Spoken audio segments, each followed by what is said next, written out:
this is like 100% the Peckinpah movie. And usually, Oh yeah. like, if it becomes your movie, it's because it's your script. They desperately want you, and it's your project from jump. This wasn't his project from jump. It was just serendipity. It was just the perfect script for this director, and he took a great script and elevated it. Take nothing away from the producer and the writer that started this project and brought him on board. He really elevated something that was already good and turned it into an all-time classic. This movie is great from beginning to end, be it the dialogue, which at times is sparse in a good way, the storytelling. There's not a huge amount to the story, and that's where I think the flashbacks really help in bringing context, who these guys are, why they are the way they are, because a lot of what we're watching in real time, they're not very good characters. They're not very good people. These are despicable people. These are terrible Hmm. people. And I think a couple podcasts ago, I talked about the husband and wife duo, the Warrens. Yes, And yes. I talked about like how they're despicable people in real life, and I didn't really like the depiction of them being looked at as heroes. But I think what Peckinpah did with this film is he's like in westerns typically you get these you'll get a group like the Wild Bunch, right? And they may start off like wild and crazy, but they got it's almost like the hooker with the heart of gold. They're like bandits with a heart of gold. When you think about what they did in this movie, you think about the end of it, right? What did they do? Hmm. They gave a bunch of guns to some rebels that are trying to save their village, Hmm. and they killed this terrible like dictator type bad guy, and they died going out on their swords. They Hmm. took as many of these terrible soldiers that have been terrorizing this town down as much of them as they could. The story's told at the end. These guys are heroes, but we know we're watching the movie. They're fucking scumbags. They're terrible Yeah. people. But he crafted this in such a way that made you love them. You love these Hmm. characters. But if he would have told this story, if you would have just heard the ending that I just explained, you'd think, it's kind of a sappy, typical story. But he took something that has a very typical ending and went a very atypical way of getting to that end.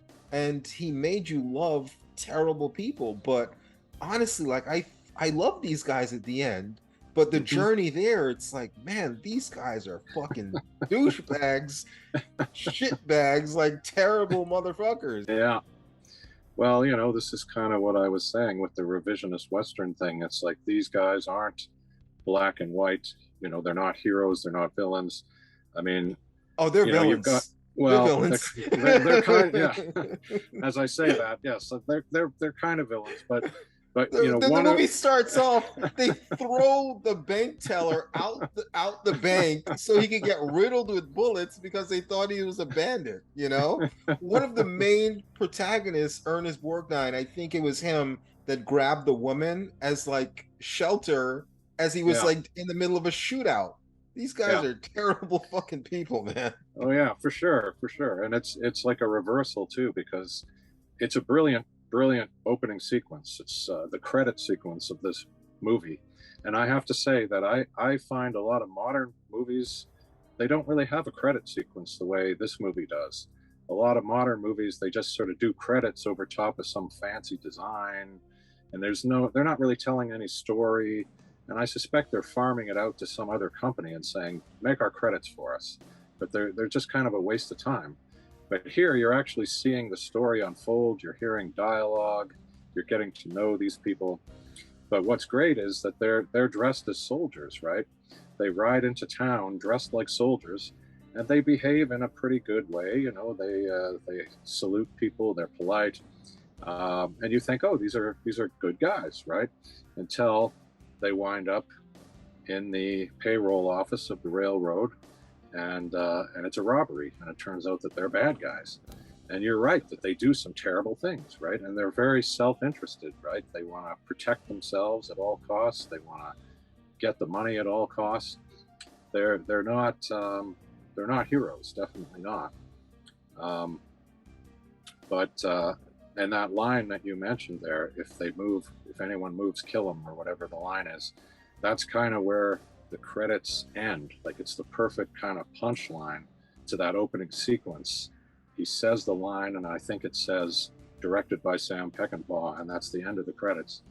And it kind of puts the little punchline on that whole opening sequence, and I think it's brilliant. But the the gunfight, when you talked about that gunfight and how you do learn about the characters through that gunfight, it's also like just an amazing scene. And sometimes you hear, when you make a movie, they'll give you this piece of advice that you should put your second best scene first and then your best scene at the end. And I don't know that Sam Peckinpah would have been thinking in those terms. I'm not sure that anybody had ever said that before this movie was made, but this scene is so good. When you're watching it, you're kind of thinking, well, how can there ever be a better scene than this? Like, how's it going to top this, right? This is such a crazy, amazing gunfight, and there's so much going on there, right? And the editing is amazing, and the use of slow-mo, which I guess is one of the Sam Peckinpah trademarks. I remember as a kid, I didn't know who Sam Peckinpah was, but the movie The Osterman Weekend came out, and I think they were emphasizing, this is Sam Peckinpah's movie, The Osterman Weekend. And I was like, who's Sam Peckinpah? And I think I was told, well, he specializes in violent movies with a lot of slow motion gunshots and slow motion killing. And so that was kind of the way he was described to me. And I guess it's partly because of this, because there's a lot of slow motion, and it's very effective, right? It's a very, very effective sequence. I'm not sure why I started talking about this exactly, but it's a great, great opening sequence. And yeah, you're right, they're terrible. And at the, one of the things I was going to say about this movie is that there's darkness at every turn. Do you get that feeling? Like every step of the movie, there's darkness. There's something, if it's not the scene itself that's dark, there's something that happens sort of connected to it that's dark, And right at the beginning of this movie, we see those kids throwing scorpions onto an anthill and watching the scorpions get killed by the ants. And it's just like, I found that so incredibly disturbing. Like, what the hell is that?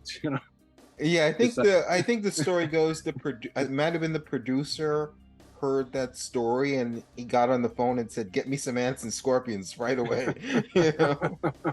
Yeah, well, I guess you have to read it as almost a metaphor for these characters. You've got the wild bunch, if we can call them that, the outlaws, and then you've got the bounty hunters who are kind of chasing them. And they're being led by one of their former friends. Yeah, let's talk about that relationship. That's a great relationship with Thornton, Robert Ryan, and William Holden, who's great in this, in Pike. So those are two guys that I loved when I used to watch the older films from the 30s, 40s, and 50s. They came in a lot of really great black and white films. Here they are a little bit older, middle-aged, two great actors and giving great performances. You almost wish they shared the screen a little bit more. Kind of reminds me a little bit of De Niro and Pacino. They're in Heat and they're in The Godfather Part 2, and they're giving these great performances. You almost wish they were on screen more. But the dynamic between those two told in the flashbacks. In the beginning gunfight scene, it's played out in a way, it's like, man, there is something between those two. The flashbacks makes it so much more tragic, because here you have this guy, William Holden, he's kind of aged and grizzled, and he has these codes that he goes by. And you hear him going by these codes and yelling at his men. And then in the flashbacks, you see he kind of contradicts all of that. But to really contradict it, he would have to go by those codes and then break them. But you almost see why he's going by those codes is because he did the opposite. You almost have to learn the hard way. No, you don't do this, because you'll end up where I am now. You don't turn on your friends. You don't walk away. You don't do all of these things that I did. You realize that he did in the flashbacks. And it's really tragic, because Honestly, Robert Ryan, Thornton character, should have been the leader of the Wild Bunch. He was the one that was like, hey, let's get our shit together and get out of here, you know? In another world, you'd love to see a movie where they're like co-leading the Wild Bunch going on these crazy adventures, but you have them going against each other. I think that storytelling, the way they told that story between those two and their Yeah, performances were really, really good. yeah, for sure. And I mean, part of it for me is, if we look at it as this, the ants and the scorpions, right? Who are the ants and who are the scorpions here? I'm not sure, but you've got, a former outlaw who's kind of leading these bounty hunters, and you've got the outlaws. Which one of those two groups is the better? Which one of those two groups is more admirable? I mean, the bounty hunters seem like a bunch of idiots. Is neither is can I go with option C, neither? Yeah, yeah, yeah. Well, I think that's exactly right. I think they're both kind of, neither one of them are the good guys, and neither one of them are the bad guys. They're kind of, So there's one thing that it's always taught. If you want to make a character that's not likable to the audience, make them really good at what they do. mhm. And I think that's what draws you into the Wild Bunch before they have their redemption at the end, is that they are terrible people. They have no redeeming values as far as who they are as people, but they're really good at what they do to an extent. You're drawn to them because you're seeing them pull off these wild things and getting away with it. And even Robert Ryan's character, he was like, I wish I was with them instead of you. Yeah, Even though he's out that's to right. kill them, he's like, That's oh right. man, I wish I was with, these the bunch instead of these, bandits. I loved all the Wild Bunch too. Like I think all four characters were great, even though like Hmm. Warren Oates and Ben Johnson didn't get as much character development. I thought Warren Oates was great. In a movie bleak like this, you need some kind of comedy relief occasionally. And you Yeah, watch like these Marvel movies where they have these tension scenes and it's supposed to be this tragic scene, then someone quips a joke and it's like, what? Like, what am I watching? Like, tonally, how are you making that fit there? I think the humor with the Warren Oates character was blended in so well. It was genuinely funny. It broke the levity to a certain extent, but it didn't break the fourth wall. It kept you in the movie while yeah, still adding levity. for sure. Yeah, absolutely. One of the other things where the darkness really enters for me right off the top is that they leave a guy behind, right? At the robbery, they leave one of their gang members behind, and they basically say, okay, you stay here and you keep them under control. You keep watching them. And I Why didn't mean, you tell me he was your grandson? yeah, exactly. They find out later he's the grandson of a friend. But yeah, I mean, it's like they must know he's either going to die or he's going to go to jail, right? Like there's no other option for this character. Yes, They're they leaving, fully knew that. they And leave him that's behind. crazy. And that's another great part of the storytelling is that this guy is despicable. He's torturing those people. He's laughing giddily like the Joker. He's Yes. completely psychotic. Yeah. You're happy that he gets and he ends up shooting them. They run off screen, but it's implied that he killed all of them. It just as he's about to die, he then guns down these three people that shot him right before he dies. Again, he's good at what he does in that even as he's dying, he takes three bandits with him. So you Yeah. kind of like him a little bit because he's good at what he did. And then you like him even more because you're like, oh man, like you felt sorry for him because he's the grandson of a likable character. Why are you Yeah. making me feel sympathy for this piece of shit? Come on, movie. Yeah. Yeah. For sure. And then I guess the punchline to that whole opening sequence is when they get away, and one of their gang members is hurt, right? He's got serious problems. I think he's blinded, and so Pike just kills him, right? He just shoots him dead, um, which is shocking, I think, to the audience who's used to seeing heroic characters. Um, it's just kind of a brutal moment. And I think the guy kind of wanted it. I think he wanted to be put out of his misery, but it's still a brutal moment. It's dark. It's the darkness again. It's a brilliant movie, brilliantly performed, brilliantly directed.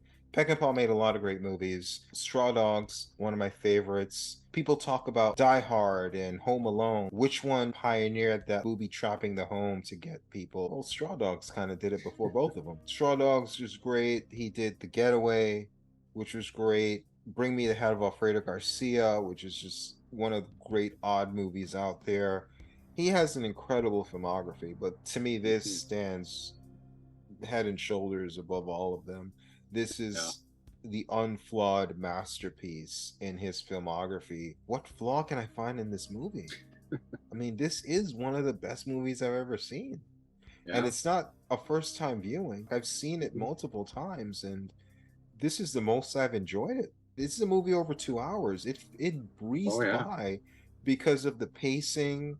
You have the gunfights, you have some mystery, you have some tension, you have the storytelling where they kind of inch you along piece by piece, telling more of the story as you go with the flashbacks. I thought it was just brilliant. I enjoyed the characters despite myself. I can't think of anything negative to say about this movie. No, I can't either, and I think I've seen it 4 or 5 times, and I agree. I say it gets better every time I watch it. You know, I think it's one of those movies that you just see more and more in. There's a lot of detail in this movie. It's a fairly simple story, but it's a very detailed world, and I think that you get the sense that there's a lot more going on outside of what we're seeing. You know, you're kind of getting glimpses of the world that we're in. And it's just a rich movie. There's a lot there, and I agree. I like the characters in spite of their, you know, not so noble tendencies. But I think that they are fun to watch, and they are ultimately likable, and I, you know, they do kind of do a good thing in the end. Although I think their motivation might be questionable. I think. You know, everything they do is sort of motivated for personal reasons, but I think that, you know, I don't know that they're setting out to do good so much as to ease their own guilt and maybe make themselves feel better. But they still do something good, and I don't know. I think I can't think of any reason not to like this movie. I think most of the people who didn't it was because it was so violent. You know, it was like unprecedented, the level of violence. It's a pioneer for as far as violent films and violence on screen. It's incredibly violent, and it's incredibly dark. It's just a well-told story. It's not violence for violence sake. It's not torture porn. Everything has a purpose. Everything has a purpose. Even the character, like that psychotic character at the beginning of the movie, finding out he's the grandson of one of the main characters, it suddenly added more story to something that you thought was just throwaway violence. It's like, no, it paid off at the end. It enriched the story, added more layers to what you're watching. Well, it kind of added to that whole sense of their own guilt, right? They have left people behind, you know, including Robert Ryan maybe in the past, and including that guy, and then later in the movie they leave someone else behind, and I think they finally kind of go, you know what, they're leaving, and they're running too. He even said that. He's like, I'm tired of running. They're leaving. You're right, they're leaving people behind. They're constantly running, and Holden's character Pike said, I'm tired of running. They could have ran away after they killed Mapache. They were just like, no, we're just fucking tired of running. Let's just do this. Let this be our last stand. Yeah, that is a great moment. It's one of my favorite moments, I think, in any movie. As great as that moment was, it's probably my second favorite moment. One of the best moments in this movie, and one of the best hairs on the back of your neck stand-up moments is that march. Yes. When he's like, let's go, Warren Oates' character says, why not?